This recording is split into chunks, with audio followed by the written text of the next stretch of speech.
Lembaga Info Kejadian Makassar Kota (LIKMK) bekerja sama Dewan Pimpinan Daerah (DPD), Badan Advokasi Investigasi Hak Asasi Manusia Republik Indonesia (BAINHAM RI) melaksanakan pembentukan dan pengukuhan koordinator lapangan (Korlap) serta klinik hukum di 14 kecamatan Kota Makassar, Sabtu tanggal 8 Agustus tahun 2020 di Hotel Bahagia Jalan Guru Nomor 23. Pembentukan dan pengukuhan Korlap serta klinik hukum ini mengangkat tema, menuju masyarakat sosial peduli kemanusiaan yang sadar hukum. Tujuan pembentukan dan pengukuhan 14 Korlap ini guna memperlebar sayap agar lebih mudah dalam melakukan kegiatan-kegiatan sosial membantu masyarakat prasejahtera. Kegiatan sosial dapat menyokong kehidupan masyarakat menjadi lebih baik serta menciptakan kesetaraan sosial.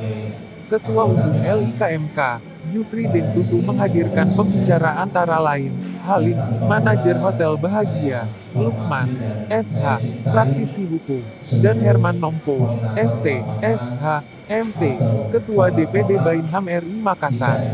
Kegiatan ini turut diliput beberapa media, seperti media online bugispos.com, radarexpress.com, alensanaga.com, otoritasnews.com, matarakyatmu.com, inteligennews.com, radarnkri.com, artasidik.com, dan Selebes Magazine serta beberapa media lokal lainnya. Ini ada pembentukan atau pengukuhan.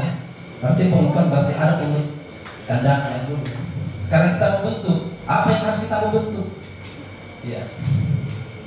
Kemudian masalah lembaga informasi kejadian. Tetapi boleh lagi menambah menu atau menambah kajian bahwasannya yang terbentuk dengan hukum, kita juga tetap akan memberikan pelayanan itu.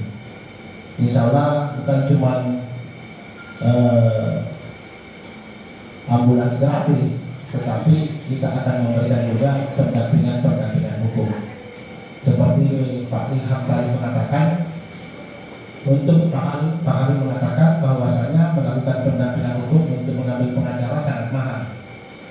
Tetapi dengan adanya kerjasama antara IKMK dengan BAINHAM, insya Allah bila perlu kita gratiskan untuk itu. IKMK Ketua Umum Lembaga Info Kejadian Makassar Kota Muhammad Yufri